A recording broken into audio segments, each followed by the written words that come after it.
partir du recording. Are you good? Yeah, I think so. All right. Yay! Hello, everybody, and welcome to the Talk to Danielle podcast. I am your host, Danielle C. Baker, and today we are going to be talking in a couple of episodes prior to this one. We've talked about bullying. I had somebody, a social worker, come on, and then a young man who's been victim of bullying all of his life, and how he was able to overcome that. And today I'm bringing on a parent who is living that reality right now with her son being victim of bullying, both with children and with adults, especially in the school setting. And just before I start, if you want to just like and follow and subscribe to whatever channel you're listening to this, go ahead, and we always welcome you to comment. This is how we can keep the conversation going. So make sure you talk to us. Don't be afraid to talk to Danielle. Just say what you think, what your thoughts are, or your experiences on the topic. So with all that little spiel, I'm going to introduce my guest. I am here today with Vickie Chartrand-Farach, and thank you so much, Vickie, for coming on today. Thank you.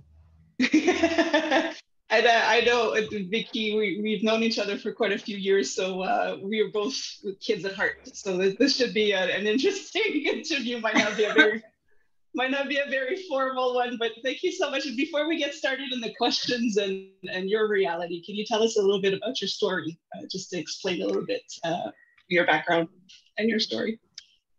Oh, about the bullying? Yes. For my son, yes.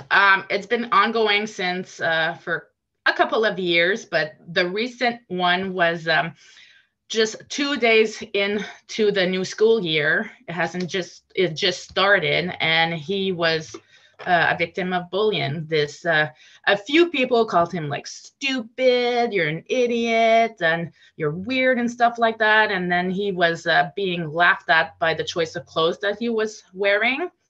So the whole week, the first week of school, he's been pretty much crying every single day. Like he was already dreading going to school. And now this, on top of that, made it even worse.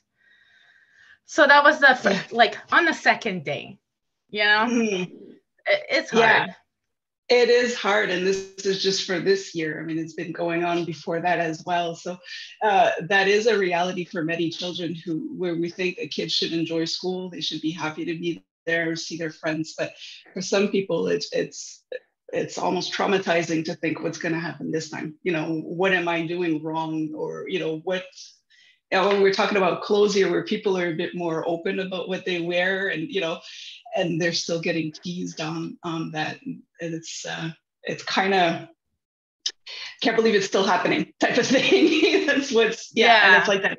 It's like that every year. Yeah, every year. Now he's starting to realize he's different compared to everybody else, because he's having the supporters full time. So he's trying to ask me a question like, why am I so different? Am I that mean of a person? I'm like, no, you're not mean. You're different. Nobody understands you the way that you are. Yeah. And that's so hard. And he is at that age, because when they're younger, they don't really notice. Everybody's kind of doing their thing, but as they get older, they start to realize that they're being singled out. And a child is a child, no matter what.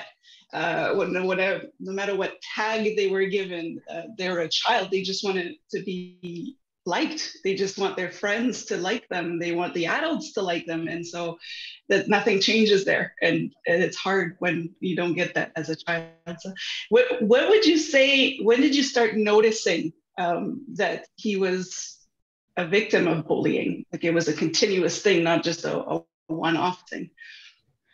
The way he was acting, like it would start every morning to be more difficult to bring him to school. He would like walk to school with his head down, with tears coming down, or he would place himself like in a corner while everybody else playing together. And you could tell he didn't want to be there. Yeah. And then at nighttime, where like at bedtime, that's where the story comes. Well, today this person told me I was stupid. And I was there once with a school activity. Like I was part of a group and I had to take care of kids, and two kids just came and pointed and said, "You're dumb." And I'm like, "Well, can you not be nice?" "Well, he's so different and he does this kind of thing." And I'm like, "So what?" "So he does the same kind of things that you do, but in a different way." Yeah. But I was right there, and like, we're all like, wow, kids are so mean lately. Wow. It's true that as adults, it actually makes us cringe. You're just like, oh, did that just really happen? Yeah. And that we've talked about that in a previous episodes, where adults just don't know what to do anymore. It's kind of, there's no, it's not working. Whatever it is that we're trying to do is simply not working. And there's so many adults out there who want to help, but they're just overwhelmed with it. So yeah, the kids are just no filter. So it's like, yeah, this is, you know, they know they're talking to the mother. You know, we used to be afraid of parents. The kids now are not afraid of parents. Yeah. And it's good that you mentioned that you're actually at the school. It's happening. It's right there. And what would you say? And I'm glad that you mentioned how he was reacting, because a lot of the times the kids won't say that that's what's happening at school. They just kind of internalize it, and then it manifests in physically, like you said. I think he just keeps himself. He stays very quiet. So it's good for parents to recognize those signs. What would you say? What would you need to get from the school at this point? What would you really, as a parent who's living it and seeing it in your child every day? What do you need from the school at this point to be able to help? I think teaching like the classroom how like Benjamin is, like, yeah, he's autistic and now has OCD, but just teaching the kids the difference. Well, autism is this, you may like, or like OCD is this type. How can we help him be like, you know, functional, or just have friends, or because they don't teach that. They assume everybody's the same, but they're not. Yeah.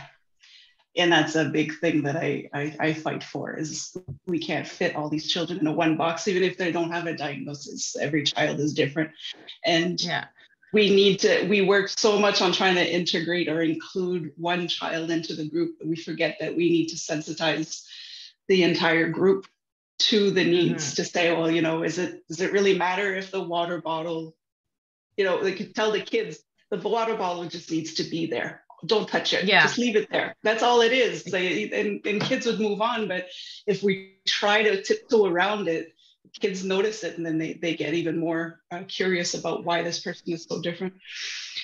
And I don't think I don't think the teachers wants to be implicated. Like, there's the difference between recess and inside school. Like, inside school, you have to be quiet and you have to pay attention to the teacher, while recess, it's kids will be kids. Like, who cares? Yeah, that's true. So just let wild. It's like, blow off some steam. But yeah, you're right. There's also that overwhelming of, you know, there's like hundreds of kids in one schoolyard all of a sudden, so let's just let them fend for themselves. But for a child like Ben, it's just, you still need to have that structure, and it's really not that complicated to put something in a place that'll save you. The way I see it is the amount of time you spend on a meltdown to kind of diffuse the meltdown. There's a lot more energy into that than putting in something into place that will actually work with the child. And it works with the entire class, not just like with that one child. So it makes a big difference. You mentioned earlier that Ben notices it now because he's older. So they do realize that they're not only are the children being told that they're different, but they do feel it. They know, but now they have the words for it. What effect does that have on Ben now? Do you notice from, let's say, when he was in grade 1 or kindergarten to now? What effect does it have on him? I think he's kind of like embarrassed a little. Like, he's asking me questions like, do they think they know I can't write? Or what, do they think they know I can't do something? Or like self-esteem wise at school, especially that they know that like they're pinpointing him. Like, you can't even do a straight line. Like, he can't write. So he needs the computer and assistance and all that stuff.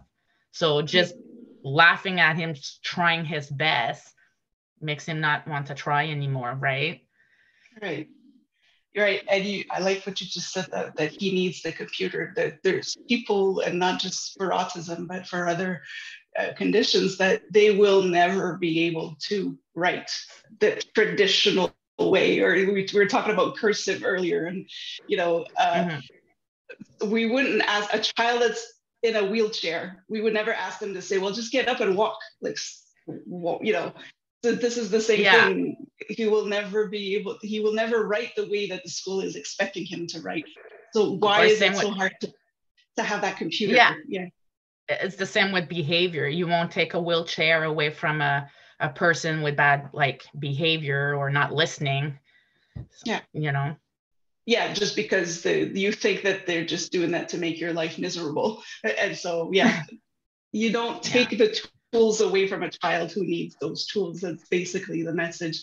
And unfortunately, it's a message that you have to replay every school year. And it's exhausting. It's got to be exhausting just to think about having to retell the story, re-explain yourself. Yeah, and, it's a lot of emails and talk with the director, and they should know him already. Mm-hmm. That's the thing, they should, because you've had a plan from the beginning. Even before they started kindergarten, there was a learning plan with specialists that do this for a living, and the school just kind of tosses that aside and said, oh no, we'll do it our way, it's going to work. And it doesn't. And I'm saying this because I worked on both sides. I mean, as a parent and as a teacher as well. And I'm not saying that all teachers and all schools don't want to help. A lot of them do. So I just want to put that message out there to the listeners. We're not bashing teachers. We're not bashing the schools in a sense. A lot, everybody wants to help. They're just overwhelmed with it. But just to stop resisting this. Well, I've always taught my class this way. Or we always ran the school this way. And it doesn't work. You need to be able to move things around for a child that does need it. It saves time in the end. Yeah.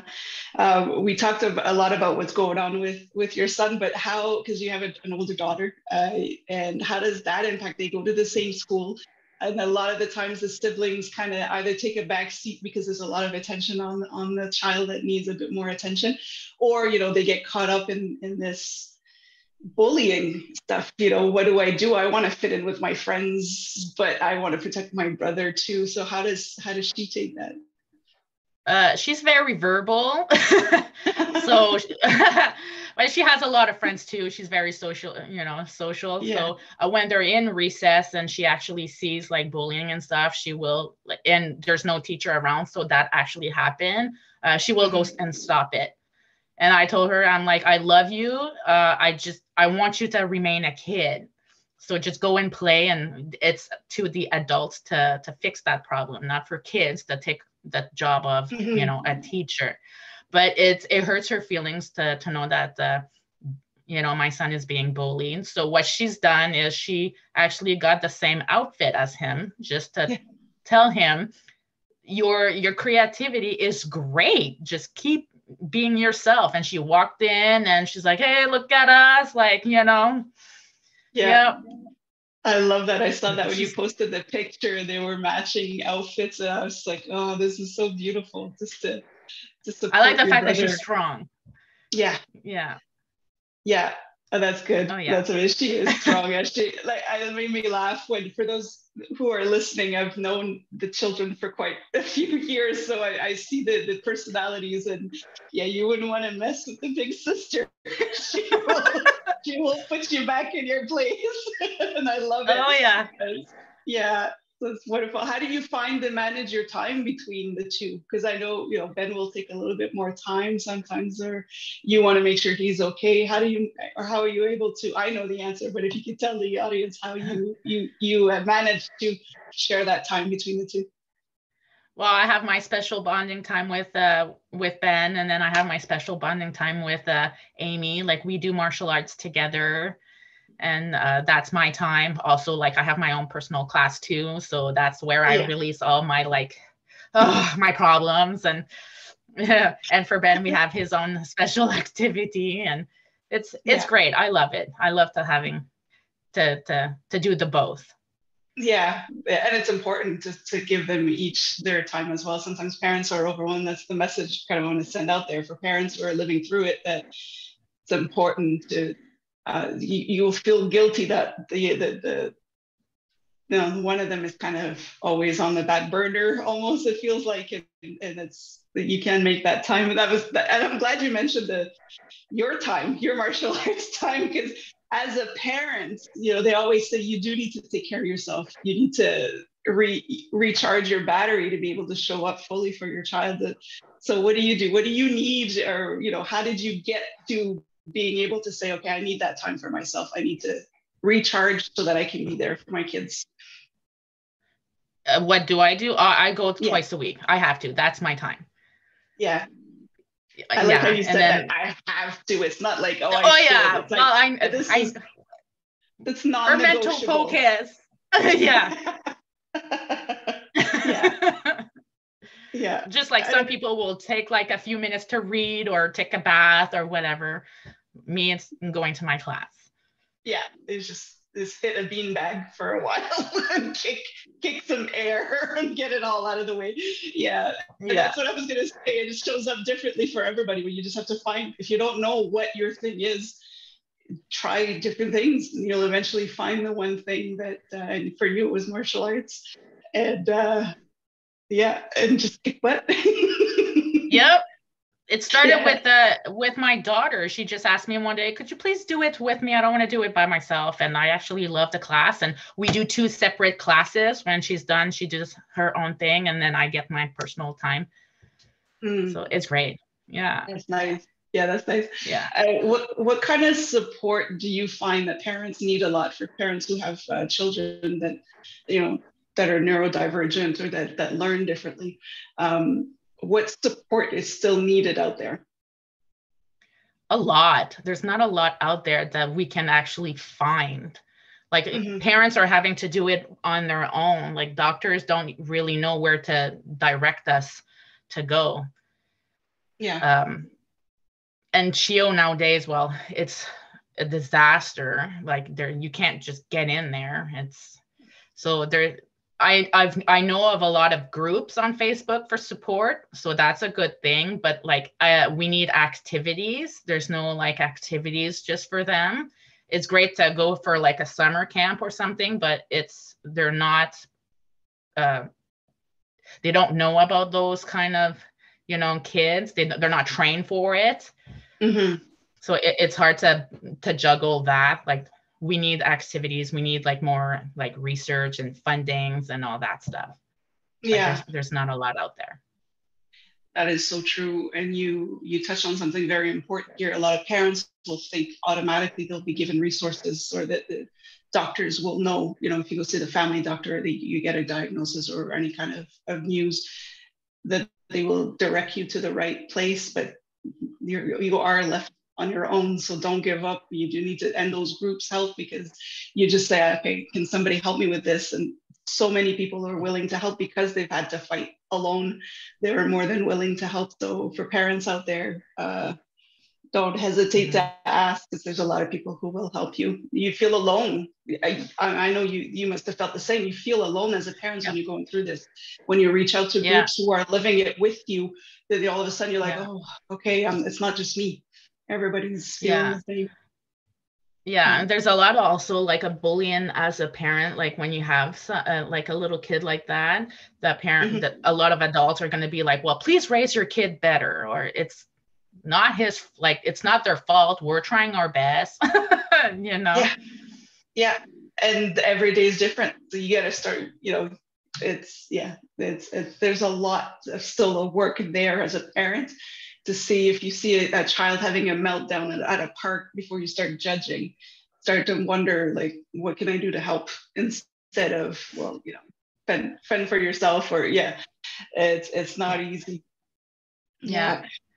What would you say, because you lived it, so that's why I like to ask that question, is for parents who think that maybe their child would be a victim of bullying at school, what kind of advice would you give them to say, okay, I don't know what to do. I think my child is being bullied at school, but he won't talk, that kind of thing. What advice would you give them?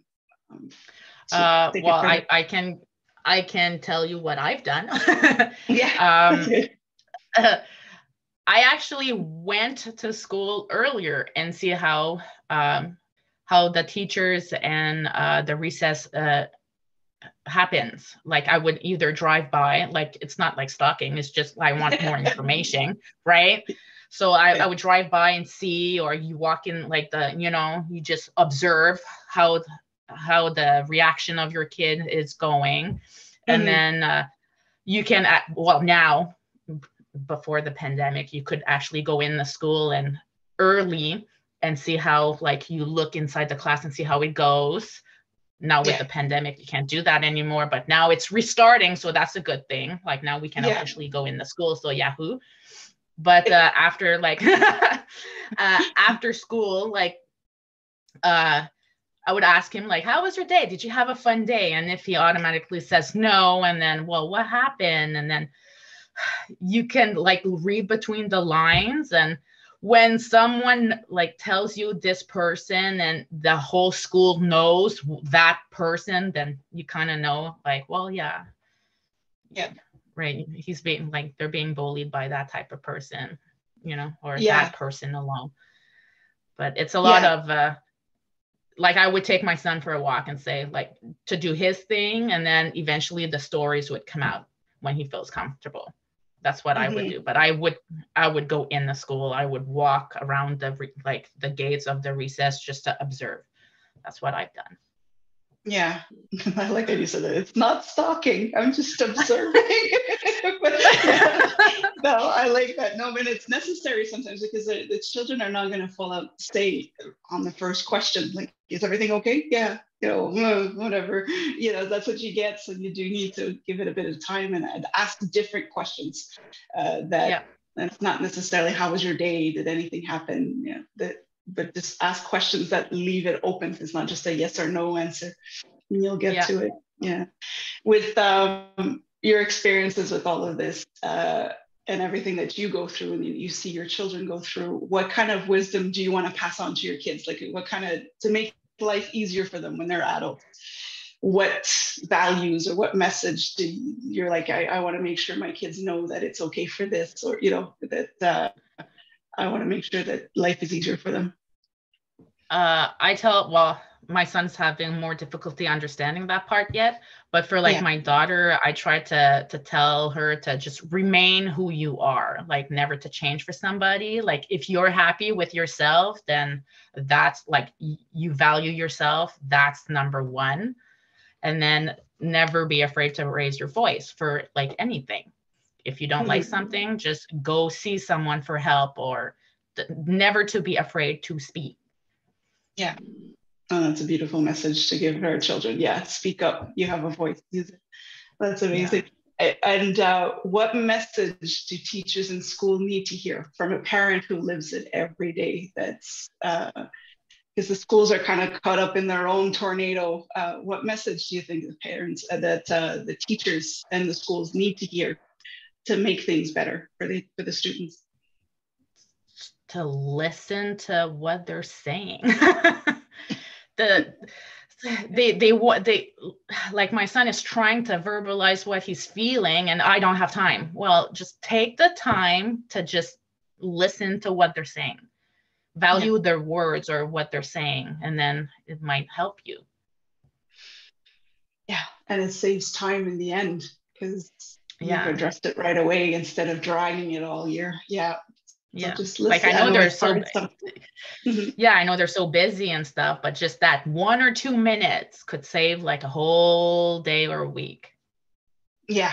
And that's true. And that's something that I think it's not just the teachers, because the teachers are just surviving, but the lawmakers and the decision makers need to understand that there's something that needs to be done, and this teachers need those extra 2 minutes to be able to take those 2 extra minutes. So things really do need to change. Yeah. I know they need a lot of support that they don't have. That's also an issue. yeah, you said that earlier too, that they Mm-hmm. don't, a lot of, even for camps or, after school activities, a lot of people are not aware. They don't even know what the condition could be. So they don't know how to react. There's a lot of them, you can't intervene the same way that you would with a neurotypical child.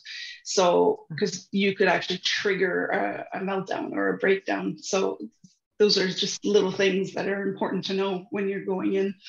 And just to know that that's just the way the child is. You can't make them follow everybody else. They're not wired that way. So let's not, I say, Yep. say you can't put an Atari game into a PS4. It's just not gonna work, So they'll try it. The operating system is not the same, so let's try not to run those programs. But yeah, I want to thank you so much because you've given us a lot, and I just like the fact that you come in so authentically, and you just like, this is the reality. That's not easy, and you always show up with a smile. For the listeners who sound, it's like, she's so peppy and this and this, and when you know everything that goes through, that a parent goes through, it's always amazing to see that somebody will show up with a smile and giggling and cracking jokes. It's not easy, and it's just an inspiration for any parent that's going through it silently right now to know that there's a way to keep smiling. Oh yeah. and to keep going. Yeah. Yep. There's always a way.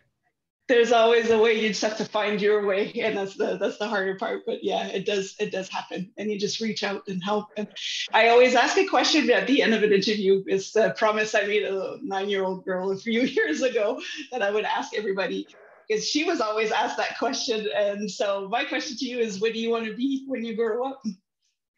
What I wanted to be? Oh my gosh, I wanted to be a movie. Oh, well, no, you could say that, but what do you like now? What would you like to be when you grow up? But I want to hear what you wanted to be. That I want to hear. So please share. Okay, I wanted to be a movie producer. That's what I wanted to be. That is so cool. Oh, that is so cool. Yeah. And like now what I wanted to. Before, like the movie producer. I keep coding. Yeah, oh yeah, that's what I wanted to. I tried it too. I did the Rogers television for like 2-3 years. I did the camera person. I did the sound technician and all that. So that was fantastic, but it didn't happen. So that's okay. That's okay. So what do you want to be now? What do you want to do now?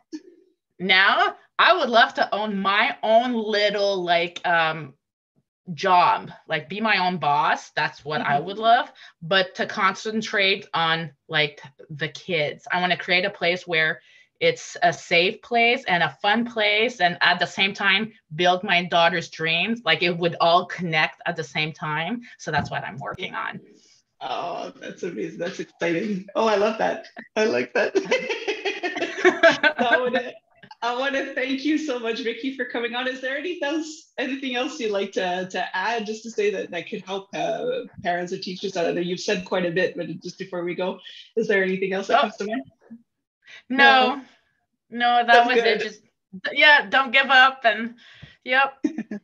That's good. It's all good. Yeah. It's all good. Exactly. So thank you again. And for everybody who is listening, again, share your comments, share your stories. We need to get those stories out there to make things easier for the parents, make it easier for the schools and the children, most importantly.